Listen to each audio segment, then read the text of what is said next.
Okay, here we're going to introduce a new concept called the center of mass.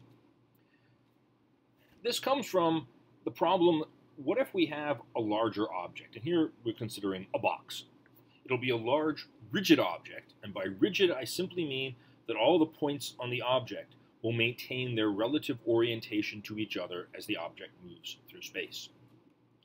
Now here we have one possible way the box could move, namely every single point on the box could move the same amount in the same direction. In which case, if I want to track the motion of the box, I could pick any point and measure its displacement. Once I get that, I can get its velocity and accelerations, but it doesn't matter which point I pick. But what if the object rotates as it moves, so that this top of the object will move in one direction by one amount, the bottom of the object will move a different amount in a different direction, and the middle of the object will move yet a different amount in yet a different direction. The question is, how then do I keep track of the motion of the object? What point do I follow? And the answer will turn out to be we're going to follow a special point called the center of mass. As we'll show later, that all of the mass of the object will act as if it's concentrated at a single point, and that single point is called the center of mass. If we follow the center of mass, we can follow the object. We will demonstrate that later. Here we're just going to define what we mean by the center of mass. In our definition, we'll put forward right here. And we'll just use an example of 3 point-like objects. So we've got 3 objects spread along the xy plane, and the center of mass is just a weighted average of the position of each of the objects. So we take the position of object number 1, multiply that by its mass, do the same for objects numbers 2 and 3, add that all up, divide by the total mass, and that's what we mean by the position of the center of mass. In general, if we have n objects, we just increase the summation, so we add up all of the objects and divide by the total mass. So let's consider an example. Let's take those 3 masses and give them numbers. So we give them masses and we give the positions values. The total mass of our system consists of those 3 objects is 6 kilograms. The x-coordinate of the center of mass is we take the x-coordinates of each of the objects, multiply them by their masses, and divide by the total mass. And we find that the x-coordinate of the center of mass is right here. Do the same thing for the y, and we find the y-coordinate for the center of mass is right here. And here's the center of mass of our system consisting of these 3 objects. Now what I want you to do is do something similar for these 3 problems and enter your answers in the Google form. For these 2 objects, we'll take the origin as being the indicated object. So here the origin will be the 2 kilogram object on the left, and here the origin that you're going to use to find the center of mass will be this bottom 1 kilogram mass. Now for question number 3 over here, note you're not doing any calculations. I want a qualitative answer. We'll take E to be the geometric center of this collection. A is simply a point that is above the center and to the left. F is simply a point that's at the center but to the right. So just look qualitatively, where would you expect the center of mass to be? And enter those answers in the Google form. Now, what we've done so far is simply define the center of mass of a collection of point-like objects. What if we have objects that are not point-like? They have some clear area or volume to them. First, we're going to consider just uniform density, where density is sort of just the mass divided by, I'll put volume here in quotes, because the volume actually could be an area, because we could consider like a thin triangular plate, and we'll, instead of talking about mass per unit volume, we'll talk about mass per unit area. Or we could have thin rods, in which case the mass will be mass per unit length.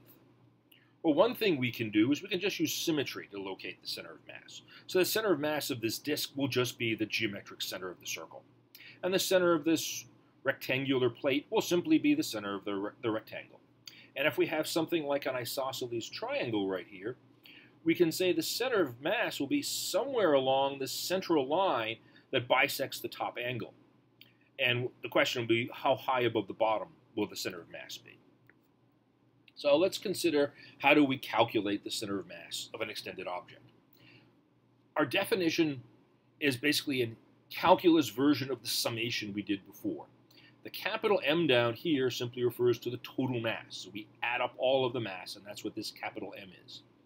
Rather than doing a summation, we're going to do an integration of x times dm. Now, dm is an important thing to understand because we'll be using it here and we'll be using it again when we talk about rotational inertia. dm is an infinitesimally small piece of mass that is located so all of it has the same x-coordinate. So if we take our triangle right here, dm would be this little sliver right here, this thin little piece, because all of it has the exact same x-coordinate, because it'll be infinitesimally thin, so its thickness will just be dx. So everything in this red area right here has the same x-coordinate. That defines our dm. And our question is how much mass is right here. Another way to look at this is the x-coordinate of the center of mass of dm is x. dm will be a density times an area. Here the density will be mass per unit area.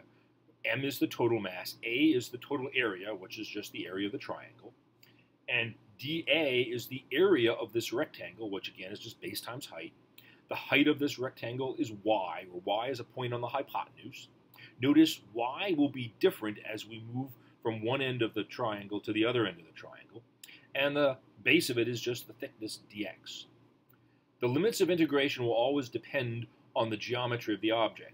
Here we're going to be integrating from one end of the triangle, which is located at the origin 0, to the other end of the object, which is the top of the triangle at L.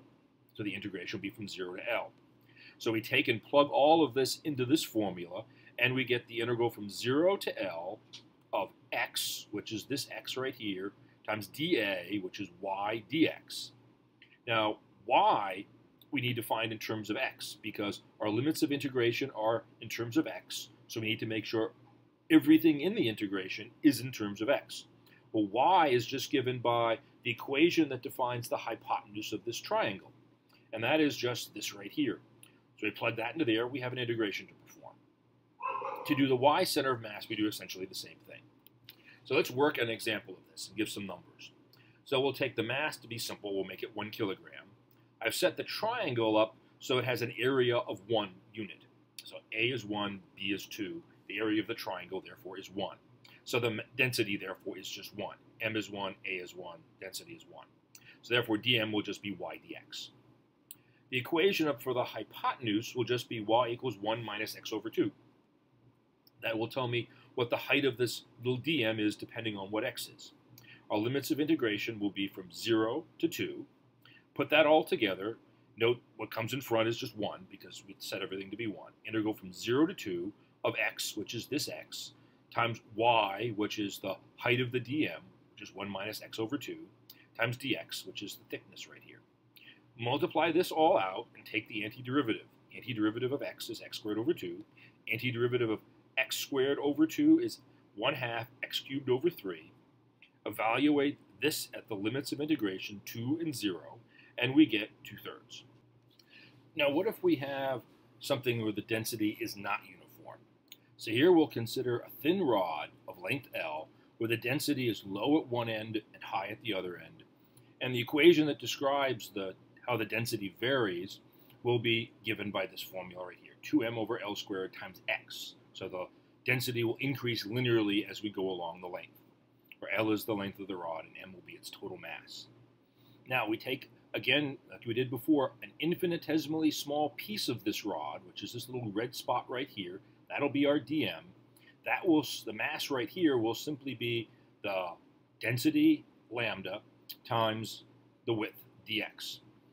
And we just plug the values in, and this right here will be our formula for dm. So the x-coordinate of the center of mass is 1 over m times the integral, and the limits will be from one end of the rod to the other end of the rod, or from 0 to L of x dm. Plug in what we have for dm, and then we basically do a little bit of simplification. The m's cancel out. We take the 2L squared out, and we have the integral from 0 to L of x squared dx. The antiderivative of x squared is x cubed over 3.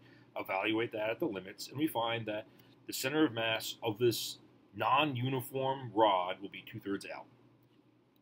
And that should make a little sense because since most of the mass is down at this end, that's where the center of mass will be. Now what I want you to do are 2 worked examples. I want you to find the center of mass of another thin rod with has non-uniform density, only now the Density per unit length will be given by this formula right here, 1/3 x squared. And I want you to find where the center of mass is from the left end. My hint is first find the total mass, because you don't know what the total mass is. I didn't give it to you. So here the total mass is just the integral of dm, where dm is again just lambda dx, and we're integrating from 0 to 3. One end of the rod to the other end of the rod. The rod is 3 meters long. Second problem is to find the center of mass of this circular plate with a small circular disc cut out of it. My hint here is to take a look at a worked example in Halliday and Resnick on page 219 to 220. So look at your textbook, and that'll give you a hint as to how to find the center of mass of this weird object. You don't want to use calculus to do that. There's a trick to get around it. But do treat the disk as having a uniform density. Again, enter the answers to both of those in the Google form.